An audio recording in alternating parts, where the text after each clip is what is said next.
Hello students, welcome back to Magnet Brains Hindi medium. मैं लाली वर्मा आप सभी विद्यार्थियों का बहुत बहुत स्वागत करती हूं।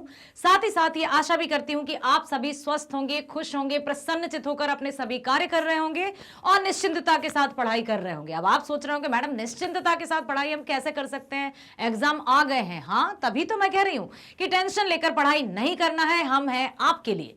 मैग्नेट ब्रेन्स जो कक्षा 7वीं से 12वीं तक की ऑनलाइन स्कूल एजुकेशन आप सभी होनहार विद्यार्थियों को 100% फ्री प्रोवाइड करता है। साथ ही साथ अभी आप देख सकते हैं कि परीक्षाओं की तैयारी के लिए भी बहुत जोर जोर से आपके साथ हम शामिल हैं। कहीं आप देखते हैं सैंपल पेपर्स, तो कहीं आप देख सकते हैं मैग्नेट ब्रेन्स सैंपल पेपर्स। तो ये सभी हैं आपके लिए ताकि आप बहुत अच्छे अंकों से सफलता प्राप्त कर सको और बहुत अच्छे सफल व्यक्ति बन सको। प्यारे विद्यार्थियों, हम सब आपके लिए है। चलिए तो अब हम चलते हैं इस वीडियो की तरफ। हमने अपनी पाठ्य पुस्तक अंतरा भाग 2 का पाठ 2 शुरू कर लिया है और नाम है जिसका सरोज स्मृति। लिखा है छायावादी कवि सूर्यकांत त्रिपाठी निराला जी द्वारा, जिसमें उनकी पुत्री की यादों को समेटकर उन्होंने एक काव्य की रचना की है। या यूं कहें कि एक दुखी और व्यथित पिता के दुखों को उन्होंने इस कविता के माध्यम से हम सभी के साथ साझा किया है, तो इसमें कोई अतिशयोक्ति नहीं है। एक ओर तो कवि अपनी पत्नी के वियोग में वैसे ही दुखी थे और दूसरा दुख उन्हें जब मिला जब उनकी इकलौती पुत्री का भी देहांत हुआ। जान से प्यारी, प्राण से प्यारी पुत्री जिसमें वो हमेशा अपनी पत्नी की छवि देखते थे और उन्हें ये आशा थी कि चलिए किसी कारण से उन्होंने जैसे तैसे अपने आप को संभाला था कि पुत्री तो है मेरा संबल, मेरा सहारा। लेकिन अब पुत्री के ना होने पर कवि एकदम दुखी और विकल्पित हो जाते हैं। इस कविता में यही दिखाया गया है। तो इस वीडियो में हम करने वाले हैं कंप्लीट चैप्टर रिवीजन, जिसमें हम पढ़ेंगे पूरी कविता एक बार फिर से, जानेंगे कवि परिचय के बारे में और कुछ प्रश्नों के उत्तर भी आप यहां पर देखने वाले हैं। तो मेरे साथ एंड तक जरूर बने रहना ताकि आप इस कविता के मर्म को समझ सको, भाव को समझ सको और कवि जो हमें संदेश देना चाहते हैं उस संदेश को भी समझ सको। चलो तो हम सबसे पहले चलते हैं निराला जी के जीवन परिचय की ओर। निराला जी का जन्म हुआ था लगभग सन 1898, कहीं कहीं बुक्स में 1899 भी लिखा रहता है, तो आप बिल्कुल भी भ्रमित ना हो, ठीक है। सन 1898 से 1961 तक का जीवन काल माना जाता है आपका। बंगाल में मेदिनीपुर जिले के महेशादल गांव में आपका जन्म हुआ। उनका पितृग्राम उत्तर प्रदेश का गढ़कोला उन्नाव है। उनके बचपन का नाम सूर्य कुमार था। बहुत छोटी आयु में ही उनकी मां का निधन हो गया। बचपन से ही उन्होंने बड़ी ही वेदना सही है, बहुत दुख सहे है, अकेलापन सहा है। बचपन में मां का देहांत हो जाना, फिर विवाह उपरांत पुत्री का जन्म हुआ, पत्नी का देहांत हो जाना, पत्नी जैसे तैसे अपनी यौवन अवस्था में आती है, विवाह होता है और उसका देहांत हो जाना, जैसे उनका जीवन दुखों से ही भरा हुआ। निराला की विधिवत स्कूली शिक्षा 9वीं कक्षा तक ही हुई, सिर्फ 9वीं कक्षा तक। पत्नी की प्रेरणा से निराला की साहित्य और संगीत में रुचि पैदा हुई। सन 1918 में उनकी पत्नी का देहांत हो गया और उसके बाद पिता, चाचा, चचेरे भाई एक एक कर सब चल बसे। ना तो उनकी मां रही, ना उनकी पत्नी रही, ना फिर उनके पिता, चाचा, चचेरे भाई सब एक एक कर चल बसे। उनका अपना परिवार में भी कोई नहीं रहा। अंत में पुत्री सरोज की मृत्यु ने निराला को भीतर तक झकझोर दिया।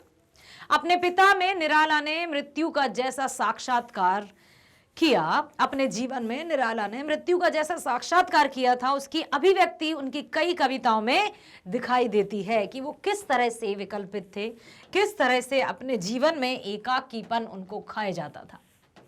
सन 1916 में, अब देखिए बेटा ये सन याद रखिएगा, उनकी रचनाएं याद रखिएगा, क्योंकि ये जो आपका प्रश्न पत्र आ रहा है ना, आपको पता ही है कि किस तरह से है कि जो भी आपके बहुविकल्पीय प्रश्न आएंगे उनमें इस तरह के प्रश्न पूछे जा सकते हैं, रचना से संबंधी, जन्म से संबंधी, ठीक है, तो इनको याद रखिएगा।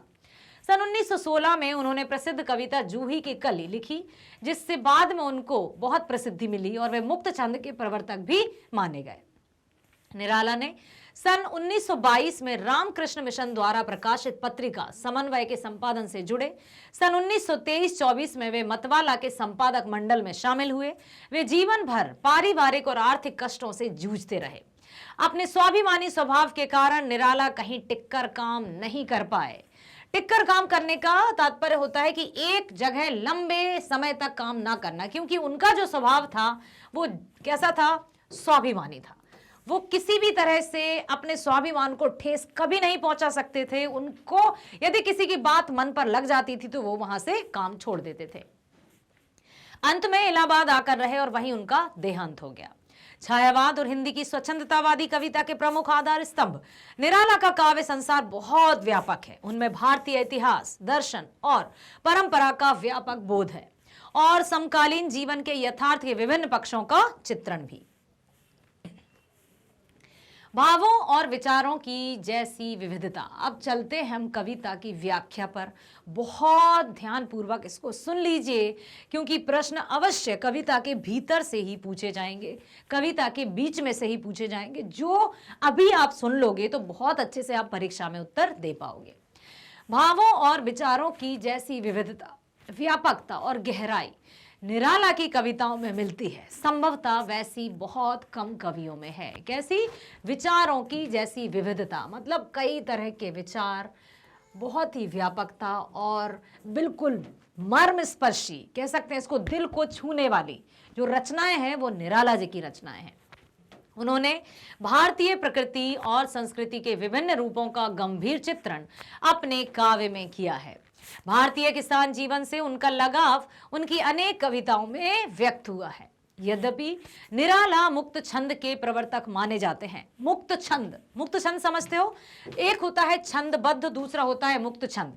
छंदबद्ध अर्थात राइमिंग या जो लयात्मकता कविताओं में दी जाती है उसको छंदबद्धता कही जाती है। मुक्त छंद मतलब कविताएं ऐसे भी होती हैं जहां पर लयात्मकता नहीं होती है, एंड में जो अंत में जो मात्राएं होती है वो समान नहीं होती है, तो मुक्त छंद के प्रवर्तक माने जाते हैं कवि निराला। ये भी पूछा जा सकता है, प्रश्न पूछा जा सकता है कि मुक्त छंद के प्रवर्तक कौन थे, और 4 ऑप्शंस आपको दे दिए जाएं तो याद रखिएगा निराला जी। तथापि उन्होंने विभिन्न छंदों में कविताएं लिखी हैं। उनके काव्य संसार में काव्य रूपों की भी विविधता है। एक ओर उन्होंने राम की शक्ति पूजा और तुलसीदास जैसी प्रबंधात्मक कविताएं लिखी, तो दूसरी ओर प्रगीतों की भी रचना की। उन्होंने हिंदी भाषा में गजलों की भी रचना की है। हिंदी भाषा में गजलों की रचना करने वाले रचनाकार निराला जी, याद रखिएगा। उनकी सामाजिक आलोचना व्यंग्य के रूप में उनकी कविताओं में जगह जगह प्रकट हुई है कि किस तरह से वो आलोचनावादी भी थे। निराला की काव्य भाषा के अनेक रूप और स्तर हैं। राम की शक्ति पूजा और तुलसीदास में तत्सम प्रधान पदावली है, तो भिक्षुक जैसी कविता में बोलचाल की भाषा का सृजनात्मक प्रयोग।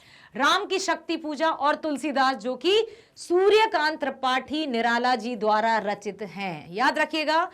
तुलसीदास जिसमें कि तत्सम प्रधान शब्दावली है, संस्कृत के अधिक शब्दों का प्रयोग किया है। वहीं यदि बात करें भिक्षुक जैसी रचना की, तो उसमें उन्होंने बोलचाल के शब्दों को ही प्रयोग किया है, वो भी सृजनात्मक तरीके से, क्रिएटिव तरीके से। भाषा का कसा, शब्दों की मितव्ययिता, समझते हो कि शब्दों का ऐसा प्रयोग जहां पर कहीं भी अधिक ऐसे शब्द नहीं लाए गए हैं जिनका अर्थ सोचने पर हमें समझ में आए। इतने सुंदर और गठित शब्दों का प्रयोग है इनकी रचनाओं में कि कोई भी पाठक पढ़कर समझ सकता है। और अर्थ की प्रधानता उनकी काव्य भाषा की जानी पहचानी विशेषता है, मतलब जो भी अर्थ है वो समझ में आ सकता है। निराला की प्रमुख काव्य कृतियां हैं परिमल, गीतिका, अनामिका, तुलसीदास, कुकुरमुत्ता, अणिमा, नए पत्ते, बेला, अर्चना, आधार, आराधना, गीत कुंज आदि। निराला ने कविता के अतिरिक्त कहानियां और उपन्यास भी लिखे। उनके उपन्यासों में बिल्लेश्वर बकरिया उपन्यास है ये, ठीक है, विशेष चर्चित हुआ। उपन्यास क्या है? बिल्लेश्वर बकरिया, ये है निराला जी का उपन्यास। उनका संपूर्ण साहित्य निराला रचनावली के 8 खंडों में प्रकाशित हो चुका है। निराला रचनावली जो 8 खंडों में विभाजित है, प्रकाशित हो चुका है संपूर्ण साहित्य, ठीक है। तो आप निराला रचनावली के नाम से उनकी समस्त रचनाओं के बारे में जान सकते हैं। अब हम चलते हैं सरोज स्मृति की ओर। सरोज स्मृति में कवि ने अपनी वेदनाओं को, अपने दुखों को, अपने शोक को व्यक्त किया है। कैसे? अभी हमने देखा ना जीवन परिचय में कि किस तरह से बचपन में ही उनकी माता का देहांत हो गया था। विधिवत सिर्फ 9वीं तक कक्षा ही उन्होंने प्राप्त की, शिक्षा ही उन्होंने प्राप्त की। साथ ही साथ फिर उनके पिता का देहांत हो गया, उनके परिजनों का देहांत हो गया, चचेरे भाई चाचा सबका देहांत हो गया और वे अकेले रह गए। फिर कुछ समय पश्चात उनका विवाह हुआ और पुत्री के जन्म के कुछ समय बाद ही पत्नी का भी देहांत हो गया, तो फिर वो टूट से गए।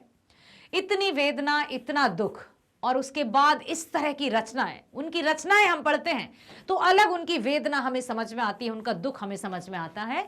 तो सरोज स्मृति कविता निराला की दिवंगत पुत्री सरोज पर केंद्रित है।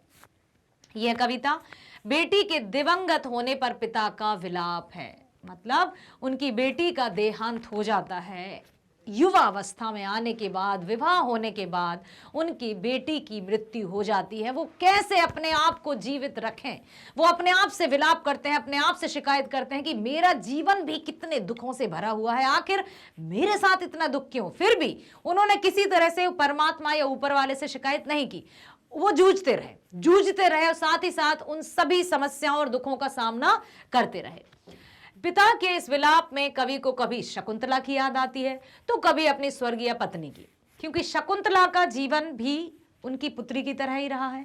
और शकुंतला के जो पिता थे कण्व ऋषि, उनसे कवि ने अपनी तुलना की है, क्योंकि कण्व ऋषि की पत्नी भी आश्रम छोड़कर चली गई थी और वह पत्नी वियोग में दुखी थे।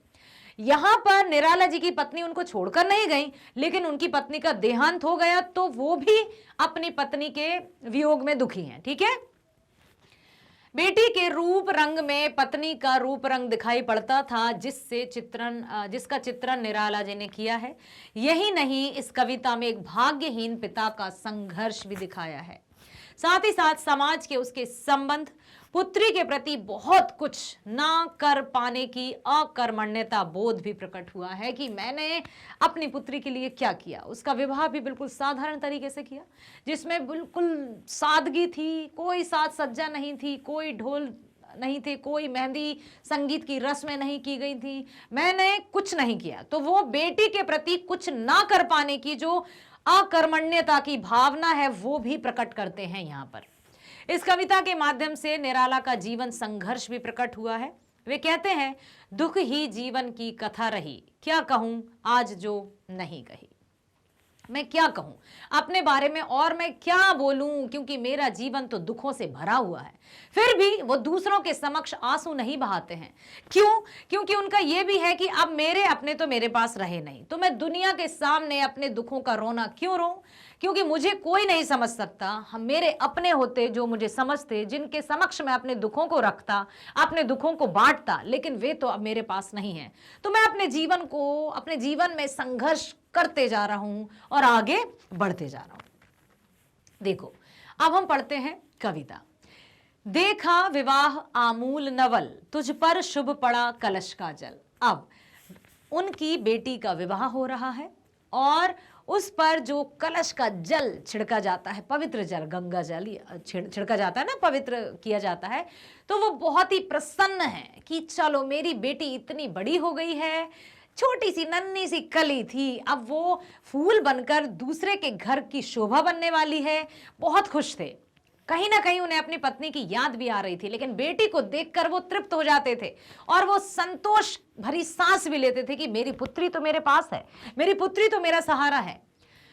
देखती मुझे तू हंसी मंद, होठों में बिजली फंसी मंद। ऐसा लगता था जैसे कि वो मुस्कुरा कर जब देखती है तो मानो उसके होठों पर जो मधुर मधुर मुस्कान थी, बिजली सी कौंध जाती थी। उर में भर झूली छवि सुंदर, प्रिय की अशब्द श्रृंगार मुखर। उर मतलब होता है हृदय, तो उनके हृदय में उनकी पत्नी अपनी प्रिया की याद जाती है। बेटी को इस तरह से दुल्हन के वेश में देखकर, तू खुली एक उच्छ्वास संग, विश्वास स्तब्ध बंध अंग अंग, नत नैनों से आलोक उतर, कांपा अधरों पर थर थर थर। ऐसा लगा जैसे कि तेरे नैनों में प्रकाश भरा हुआ है, ऐसा तेज है तेरे चेहरे पर जो होठों पर दिखाई देता है। पुनरुक्ति प्रकाश अलंकार का प्रयोग हुआ है यहाँ पर, जब एक ही शब्द किसी पंक्ति में रिपीट हो और उसका अर्थ भी समान हो तो वहां पर पुनरुक्ति प्रकाश अलंकार होता है। ठीक है बेटा, याद रखिएगा, इस तरह के प्रश्न भी आपके वस्तुनिष्ठ प्रश्नों में आएंगे। पंक्ति कोई सी भी दे दी जाएगी और आपसे पूछ लिया जाएगा कि प्रस्तुत पंक्ति में कौन सा अलंकार है। देखा मैंने वह मूर्ति धीती, मेरे वसंत की प्रथम गीति, श्रृंगार रहा जो निराकार, रस कविता में उच्छ्वासित थार। तुम्हारा जो श्रृंगार था उसका कोई आकार ही नहीं है, मैं उसको वर्णित ही नहीं कर पा रहा हूं, क्योंकि तुम्हारा रूप सौंदर्य अलौकिक है। ऐसा लगता है मानो स्वयं स्वर्ग से अप्सरा उतर कर आ गई हो, स्वयं कामदेव की पत्नी रति का रूप तुम में समाहित हो गया हो। दूसरी तरफ वो ये भी कहते हैं कि उन्हें सोचते हैं कि उनकी पत्नी का रूप भी हूबहू अपनी पुत्री में नजर आ रहा है, तो वो दुखी भी हैं और बहुत खुश भी हैं कि मेरी पुत्री मेरी आंखों के सामने है और अब मैं इसका कन्यादान कर रहा हूं और ये सबसे बड़ा जो धर्म होता है एक पिता के लिए वो मैं निभा रहा हूं। लेकिन कहीं ना कहीं थोड़े से दुखी हैं कि मैंने अपनी बेटी के लिए कुछ नहीं किया। अकर्मण्यता अपने आप में दिख रहा है कि मैं अपनी बेटी के लिए कुछ भी नहीं कर सका। श्रृंगार रहा जो निराकार, मतलब कोई आकार नहीं है, इतना सुंदर है। ठीक है, रस कविता में उच्छ्वासित धार गाया स्वर्गीय प्रिया संग भरता प्राणों में राग रंग। अब उन्होंने अपनी स्वर्गीय पत्नी के साथ जो प्रेम भरे गीत गाए थे वो उनको अब याद आ रहे हैं। जब वो अपनी पुत्री को निहार रहे हैं उसके दुल्हन रूपी वेश में, तो उन्हें अपनी प्रिया के संग गाए हुए प्रेम के गीत याद आ रहे हैं कि कितने अच्छे थे वो दिन जब हम प्रेम से मिलकर रहते थे। और उन्होंने ये भी लिखा है, आप अभी अभी हमने पढ़ा ना जीवन परिचय में, कि संगीत के प्रति जो रुझान या लगाव आया कवि का वो उनकी पत्नी की ही प्रेरणा रही है। तो उनके जीवन में उनकी पत्नी का बहुत ही अहम स्थान रहा है और पत्नी के स्वर्गवास के बाद कवि जैसे टूट से गए थे, बिखर से गए थे, लेकिन पुत्री का सहारा होने के साथ साथ वो अपने जीवन को जी रहे थे। लेकिन जब पुत्री का देहांत हुआ तो वो तो जैसे बिल्कुल राख की ढेरी के समान स्वयं को मानने लगे थे और वो विलाप करते थे, बहुत व्यथित थे, और उसी में उन्होंने ये रचना की। रति रूप प्राप्त कर रहा वही, आकाश बदलकर बना मही। ऐसा लग रहा है, देखो आकाश तो आकाश और मही मतलब होता है पृथ्वी। ठीक है, तो ऐसा लग रहा था जैसे स्वर्ग से रति रूप प्राप्त कर रहा वही। रति कामदेव की पत्नी स्वर्ग की सबसे सुंदर और अनुपम अप्सरा, सौंदर्य में सबसे उच्च, श्रृंगार में सबसे ऊपर, सर्वोपरि। तो वो जो सुंदरता थी जो आकाश में थी वो ऐसा लगा मानो पृथ्वी पर तुम्हारे रूप में उतर आई है। ठीक है, हो गया ब्याह आत्मीय स्वजन, कोई थे नहीं न आमंत्रण। हाँ, विवाह संपन्न हुआ, सिर्फ मैं था और मेरे जो जैसे नाना नानी उसके थे बेटी के वो थे, बाकी और कोई भी विवाह में शामिल नहीं हुआ, क्योंकि मेरे आत्मीय स्वजन तो अब रहे ही नहीं है। था भेजा गया विवाह राग, भर रहा न घर निशि दिवस जाग। प्रिय मौन एक संगीत भरा, नवजीवन के स्वर पर उतरा। कोई गीत नहीं गाए जा रहे, कोई संगीत नहीं बज रहा, कोई मेहंदी या संगीत की रस्में नहीं की जा रही, बस शांतिपूर्ण तरीके से बेटी का विवाह संपन्न होने जा रहा है। मां की कुल शिक्षा मैंने दी, पुष्प सेज तेरी स्वयं रची। सोचा मन में वह शकुंतला, पर पाठ अन्य यह अन्य कला। अब जो शिक्षा तुझे माँ देती, जो बहुत सारी सीख तुझे माँ देती, माँ के ना होने से मैं ही तुझे वो सारी शिक्षाएं प्रदान कर रहा हूं कि बेटी किस तरह से जाना, कैसे रहना, अपने मन में शालीनता का भाव रखे रहना, लेकिन बात जहां अन्याय की हो वहां अपने आप को तेज कर लेना, अपने आप को इतना संबल प्रदान करना कि किसी अन्याय के समक्ष झुकना मत, अपने आप को कभी नुकसान मत पहुंचाना। ठीक है, पुष्प सेज तेरी स्वयं रची। विवाह के उपरांत जो पुष्प की सैया या सेज रची जाती है वो भी पिता नहीं किया। सोचा मन में वह शकुंतला, पर पाठ अन्य है अन्य कला। ऐसा लग रहा था मानो वह शकुंतला का ही पाठ या शकुंतला अभिज्ञान शकुंतलम। राजा दुष्यंत और शकुंतला की कहानी आपने अवश्य सुनी होगी। शकुंतला ऋषि कण्व की पुत्री थी, कण्व ऋषि की पुत्री थी, और किस तरह से उन्होंने राजा दुष्यंत के साथ गंधर्व विवाह किया था और उसका आपने सुना होगा। तो यहां ऐसा लग रहा था जैसे शकुंतला और सरोज समान हो, लेकिन अगले ही पल उन्होंने ये भी कहा कि नहीं नहीं नहीं, उनमें कुछ भेद है, कुछ अंतर है, क्योंकि उनकी जो पत्नी थी, कण्व ऋषि की जो पत्नी थी वो आश्रम छोड़कर गई थी, जबकि जो कवि हैं उनकी पत्नी की मृत्यु हुई थी। कुछ दिन रहा गृह तू फिर समोद, बैठी नानी की स्नेह गोद, मामा मामी का रहा प्यार, भर जलद धरा को ज्यों अपार। अपने ननिहाल में तू पली बढ़ी, जहां तेरी माँ का पालन पोषण हुआ था वहीं तेरा भी पालन पोषण हुआ, और इस तरह से तू अपने नाना के घर में ही पली बढ़ी और अपना यौवन अवस्था में तूने कदम रखा। वे ही सुख दुख में रहे न्यस्त, तुझे सुख दुख में, अच्छे बुरे में, सब में उन्होंने ही तुझे संभाला। तेरे हित सदा समस्त व्यत, सभी तेरे हित के लिए, तेरी भलाई के लिए सदैव तत्पर रहे। वह लता वहीं की जहां कली, इस पंक्ति पर ध्यान दीजिए, फिर से मैं बता देती हूं आपको। वह लता वहीं की जहां कली, तू खिली स्नेह से हिली पली। वह लता वहीं की, मतलब जो तेरी माँ थी ननिहाल की ही थी, वह वहां की एक लता थी, एक बेल थी। ठीक है, लता इस तरह से होती है ना, जैसे आपने मनी प्लांट्स देखे होंगे, उनको लता कहा जाता है ऐसी बेलों को। तो जहां की तेरी माँ थी, नाना नानी के घर ही उनका पालन पोषण हुआ था, अब तू भी उसी लता की जो कली है वो भी वहीं पर पालन पोषण हो रहा है तेरा। तू अपनी माँ की ही इकलौती पुत्री है, और वहां जैसा तेरी माँ का पालन पोषण हुआ था वैसा ही तुझे ननिहाल में बहुत ही अच्छे तरीके से पाला पोसा गया। अंत भी उसी गोद में शरण ली, मूंदे दृगवर महाप्राण। और जब अंतिम समय आया तब भी ननिहाल में ही तेरी अंतिम सांसें चली। मुझ भाग्यहीन की तू संबल, युग वर्ष बाद जब हुई विकल। अब मेरी इकलौता, मेरे मतलब इकलौती पुत्री, इकलौता सहारा, एकमात्र तू ही मेरा सहारा थी। अब तू नहीं है तो मेरा जीवन तो जैसे जीवन होकर भी मैं निर्जीव के समान हूं, जीवित होकर भी मैं मृत के समान हूं। दुख ही जीवन की कथा रही, क्या कहूं आज जो नहीं कही। मेरे जीवन की जो पूरी संपूर्ण कथा है ना, वो पूरा दुख ही तो है। क्या कहूं आज जो नहीं कही, क्या कहूं, मैं कुछ नहीं कहना चाहता, क्योंकि मेरे तो संपूर्ण जीवन में दुख ही दुख रहा। कभी अपनों का साथ ही नहीं भोग पाया मैं, कभी अपनों का सुख ही नहीं भोग पाया। हो इसी कर्म पर वज्रपाल, यदि धर्म रहे नत सदा मात। लेकिन फिर भी वो अंत में ये भी कहते हैं कि मैंने अपने जीवन में जो भी सदकर्म किए हैं, जितने भी अच्छे कार्य किए हैं, मैं संपूर्ण कर्मों का धर्म अपनी पुत्री को समर्पित करता हूं। इस पथ पर मेरे कार्य सकल हो भ्रष्ट सीत के से शतदल।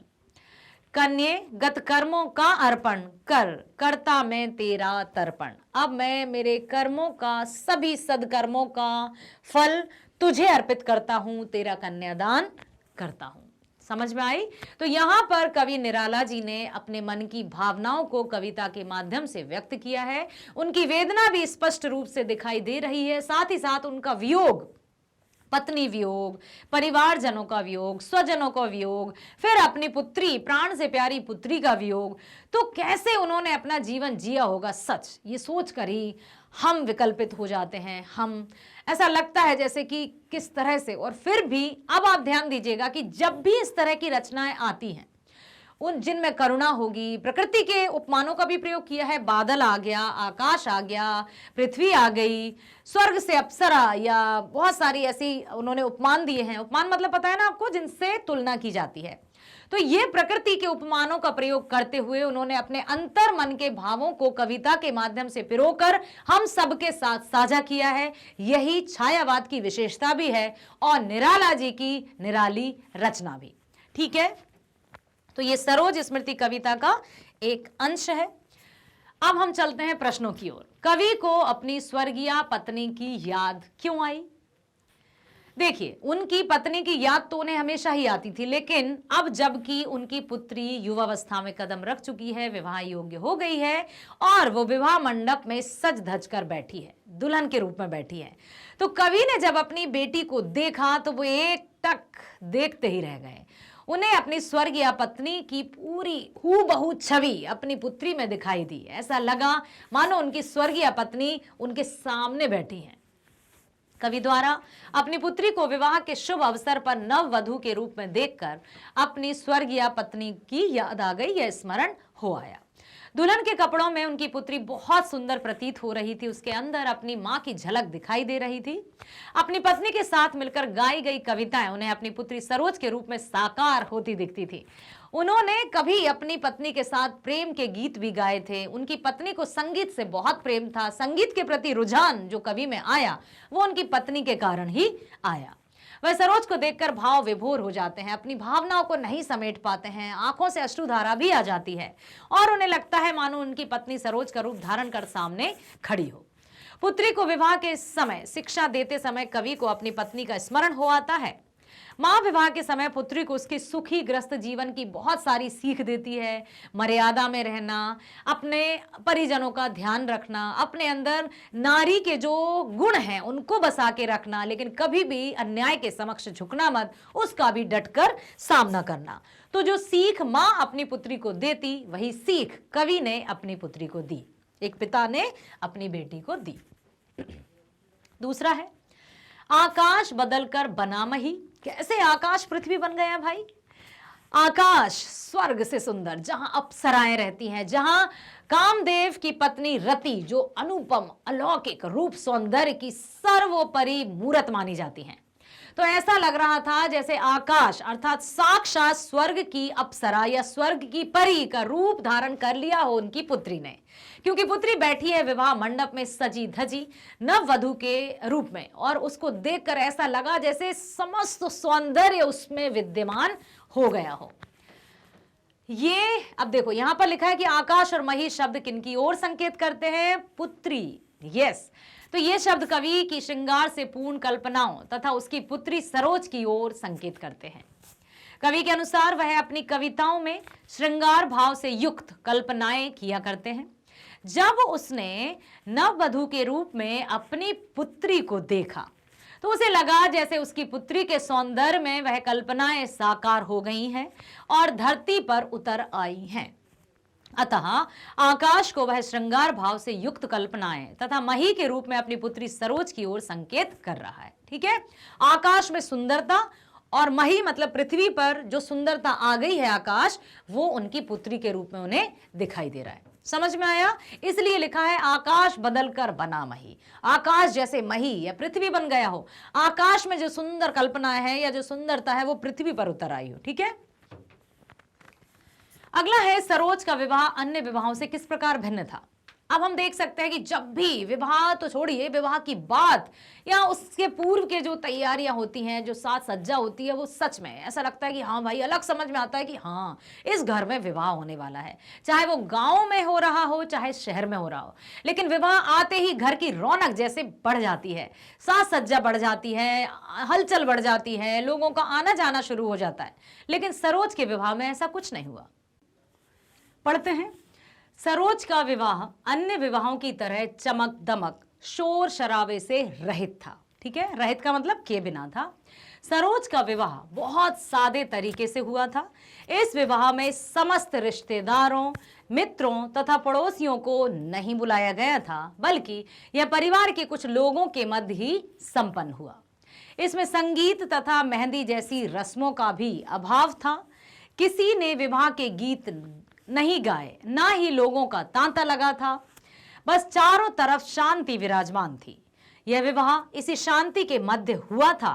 मां के अभाव में कवि ने ही मां की जिम्मेदारी को निभाया तथा उसे कुल संबंधी नसीहतें भी दी कि किस तरह से रहना है, क्या होना चाहिए, कैसे तुझे अपना जीवन व्यतीत करना है, अपने ससुराल पक्ष को किस तरह से रखना है। और ये संपूर्ण जो सीख थी जो मां देती है अपनी बेटी को, वो पिता ने पूरी की।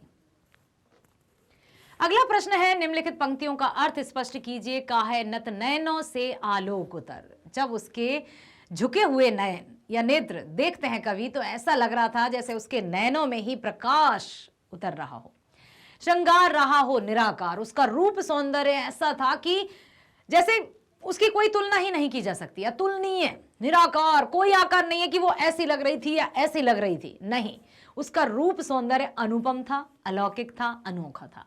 पर पाठ अन्य यह अन्य कला। यहां पर बात की गई है शकुंतला से तुलना करने की कि नहीं भाई, कभी वो कहते हैं कि पुत्री शकुंतला की याद दिलाती है, कभी उनको लगता है कण्व ऋषि की याद आ जाती है, लेकिन वो कहते हैं कि नहीं, उनकी कथा कुछ अलग थी, हमारी कथा कुछ अलग है। यदि धर्म रहे नत सदा मात। अब वो आगे अंत में कहते हैं कि पुत्री को जब तर्पण किया जाता है, पुत्री का जब कन्यादान किया जाता है, तो वो बस अपने मन से पूरी जो अपने धर्म कर्म जो किए हैं, सदकर्म किए हैं, उन सब को अपनी पुत्री के ही चरणों में समर्पित करते हैं या पुत्री को समर्पित करते हैं।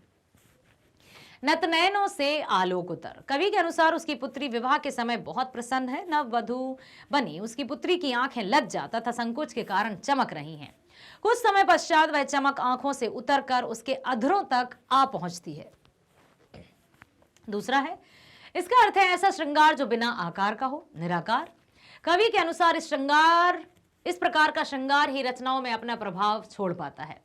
कवि ने अपने द्वारा लिखी श्रृंगार रचनाओं में जिस सौंदर्य को अभिव्यक्त किया था, वह उन्हें नव वधू बनी अपनी पुत्री के सौंदर्य में साकार होता दिखाई दिया।